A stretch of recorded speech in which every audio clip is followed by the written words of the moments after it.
أعوذ بالله من الشيطان الرجيم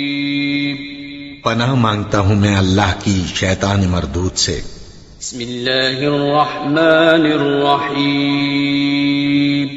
شروع اللہ کا نام لے کر جو بڑا مہربان نہایت رحم والا ہے۔ أعوذ بالله من الشيطان الرجيم بسم الله الرحمن الرحيم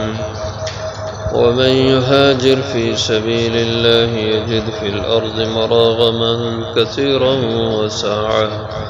ومن يخرج من بيته مهاجرا إلى الله ورسوله ثم يدركه الموت فقد وقع أجره على الله وكان الله غفورا رحيما وإذا ضربتم في الأرض فليس عليكم جناح أن تقصروا من الصلاة إن خفتم أن يفتنكم الذين كفروا إن الكافرين كانوا لكم عدوا مبينا۔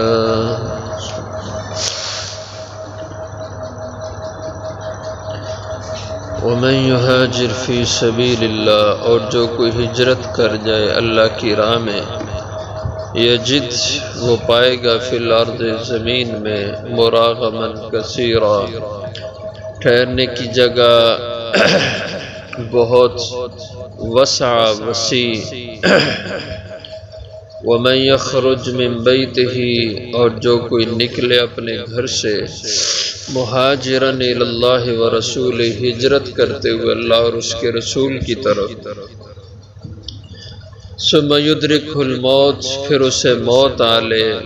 فقد وقع، بس تحقیق واقع ہو چکا، اجرہ علی اللہ، اس کا اجر اللہ پر، وکان اللہ غفور الرحیم، اور ہیں اللہ بخشنے والے مہربان۔ وَإِذَا ضَرَبْتُمْ فِي الْأَرْضِ، اور جب تم سفر کرو زمین میں، فَلَيْسَ عَلَيْكُمْ، تو کوئی گناہ نہیں، فَلَيْسَ عَلَيْكُمْ جُنَاحٌ، پھر تم پہ کوئی گناہ نہیں، أَن تَقْصُرُوا، کہ تم قصر کرو من الصلاة، نماز، إِنْ خِفْتُمْ، اگر تمہیں ڈر ہو، خطرہ ہو، أَن يَفْتِنَكُمْ، یہ کہ فتنے میں ڈال دیں گے تمہیں، الذین کفروا، وہ جو کافر ہیں، ان الکافرین، بے شک کافر لوگ، کانوا لکم عدوا مبینا، ہیں وہ تمہارے دشمن کھلے۔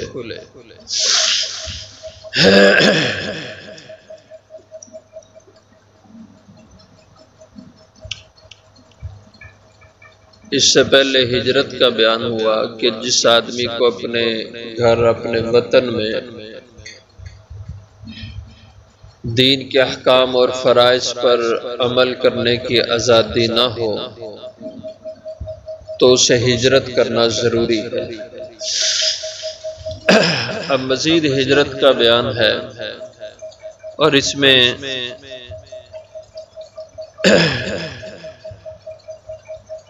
ہجرت کے اجر اور فضیلت کو بیان کیا کہ جو آدمی ہجرت کے لیے گھر سے نکل پڑا اور ہجرت مکمل نہ ہو پائی اور موت آ گئی، تو اس سے بھی اللہ مہاجر لکھیں گے، اس کا ہجرت کا اجر وہ پورا اس کو ملے گا۔ اور اس کے شان نزول میں ایک واقعہ بھی لکھتے ہیں کہ مکہ معظمہ میں ایک صحابی تھے، زمر ابن جندب رضی اللہ عنہ۔ ان کو جب ان آیات کا علم ہوا جو پہلے بیان ہو چکی ہیں کہ ایمان معتبر ہجرت کے ساتھ ہے، جب ہجرت نہیں تو ایمان معتبر ہی نہیں ہے، تو یہ بہت متفکر ہوئے کہ میں نے ہجرت نہیں کی، لیکن ہجرت کرنے کی ان کی نوعیت ہی نہیں تھی کہ نابینا بھی تھے اور ضعیف العمری میں پہنچے ہوئے تھے، ہجرت اکیلے کر نہیں سکتے تھے اور کچھ ساتھ لے جانے کو تیار ہی نہیں تھا۔ اب جب ان آیات کا پتہ چلا کہ اللہ کے ایمان وہ معتبر ہے جس میں ہجرت ہے، تو اپنے بیٹوں سے کہا کہ جیسے بھی ہو سکتا ہے میں ہر صورت ہجرت کروں گا۔ انہوں نے کہا کہ کیوں؟ تو انہوں نے بتلائی کہ یہ قرآن میں آیات نازل ہوئی ہیں اور ان کی روح سے تو میرے ایمان کے لیے ہجرت ہونا ضروری ہے۔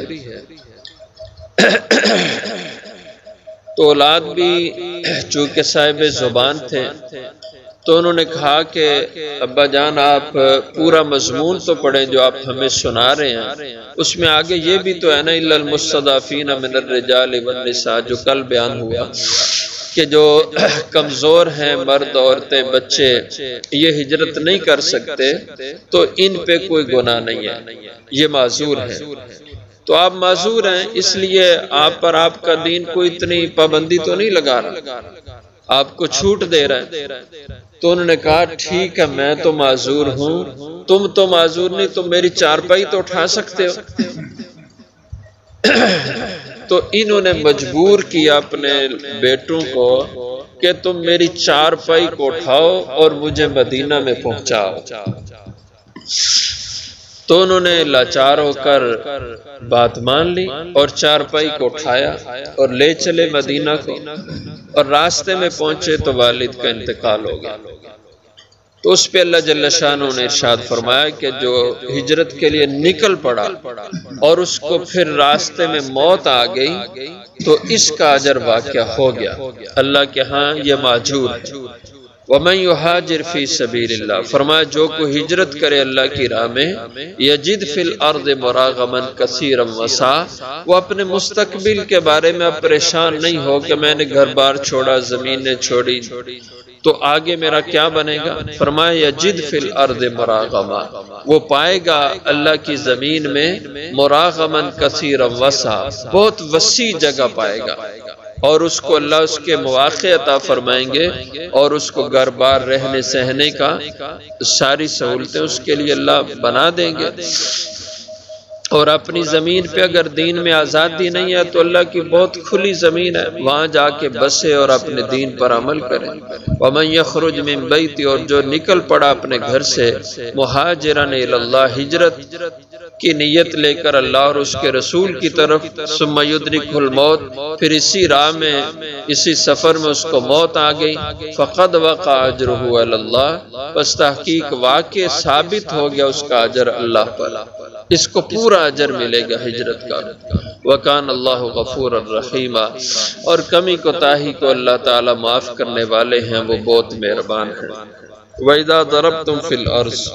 اب آگے دوسرا حکم بیان ہوتا ہے نماز قصر کا، کہ جب تم سفر میں ہو، فی الارض زمین میں سفر کے لیے تم چلو، فلیس علیکم جناح،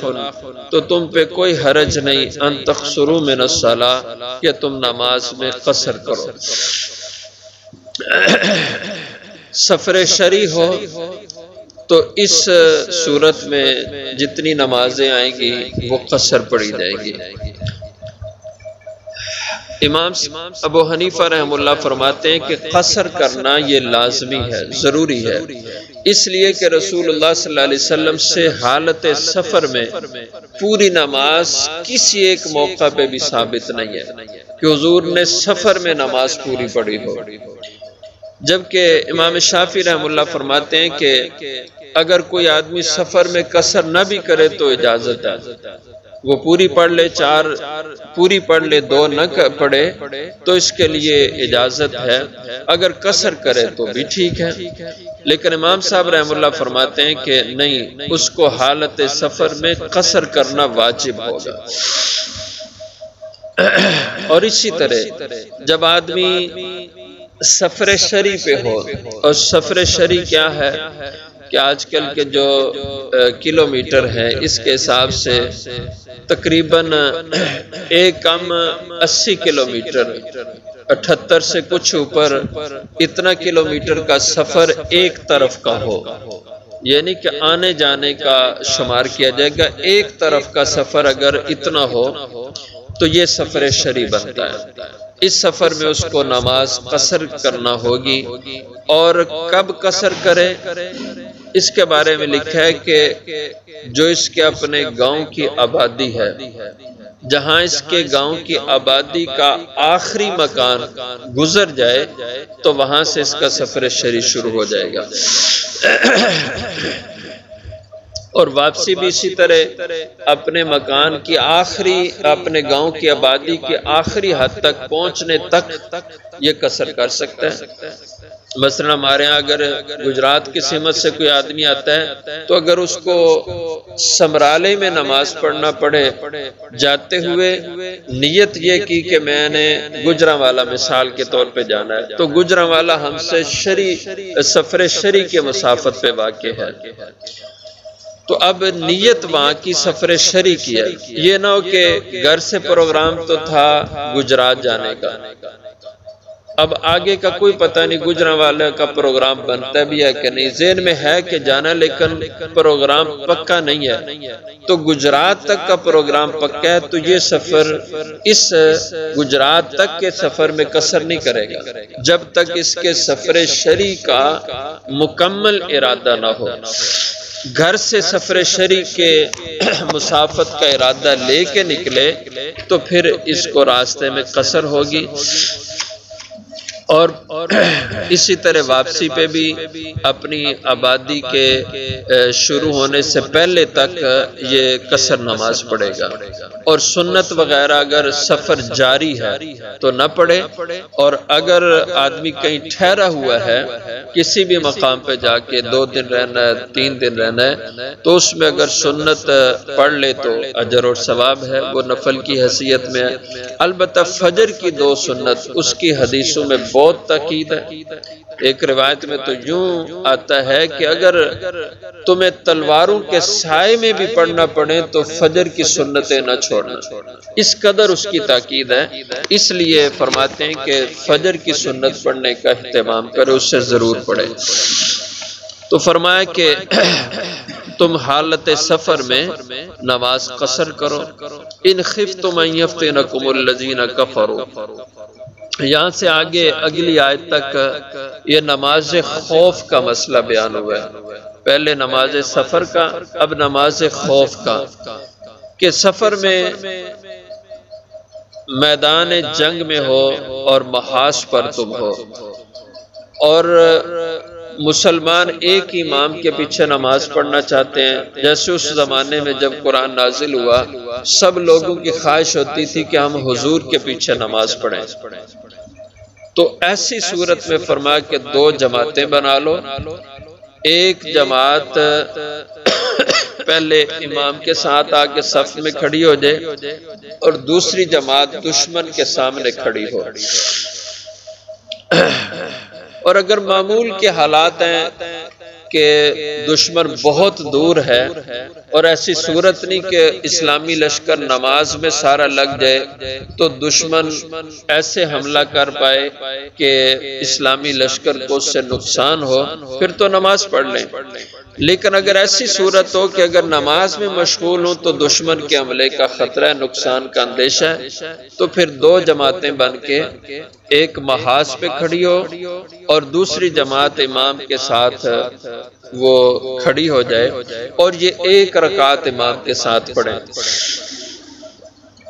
پہلی رکعت سجدے کے بعد جب امام کھڑا ہو جائے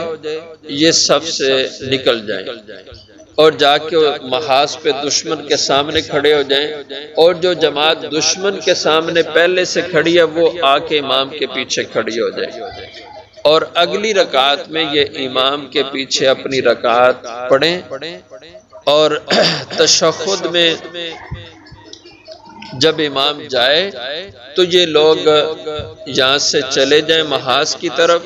اور جو محاذ پہ جماعت 1 رکعت پڑھ کے گئی ہے وہ واپس آئے اور وہ اپنی دوسری رکعت آ کے پوری کرے، اور وہ جب 2 رکعتیں اپنی نماز مکمل کر لیں تو وہ چلے جائیں محاذ پہ، اور جو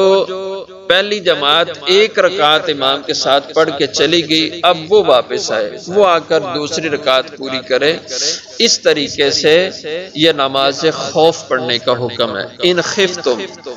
اگر تمہیں اندیشہ اور خطرہ ہے۔ لیکن اگر ایسی صورت ہو جیسے آج کا دور ہے، حضور صلی اللہ علیہ وسلم کے بعد کا زمانہ ہے، کہ 2 یا 3 جماعتیں ہو جائیں اور لوگ 2-3 حصوں میں جماعتیں کرا لیں تو پھر اس صورت میں نماز پڑھنے کی ضرورت نہیں ہے۔ پہلے کچھ لوگ اپنی جماعت کرا لیں اور یہ معاذ پہ چلے جائیں، باقی جو معاذ پہ کھڑے تھے وہ آ کر اپنی جماعت کرا لیں اپنے امام کے ساتھ۔ تو یہ خوف اور خطرے میں جب 2 جماعتیں نہ ایک ہی جماعت کرانی ہو تو اس کا مسئلہ ہے۔ اگر تمہیں اندیشہ خوف ڈر ہو ان یفتنکم الذین کفروا کہ تمہیں فتنے میں ڈال دیں گے کافر، ان الکافرین اور کافروں سے چکنا ہمیشہ رہنا اور ان سے ہمیشہ خبردار رہنا، اس لیے کہ بے شک کافر کانوا لکم عدوا مبینا تمہارے کھلے اور واضح دشمن ہیں۔ اگلی آیت میں پوری وضاحت ہے نماز خوف پڑھنے کی۔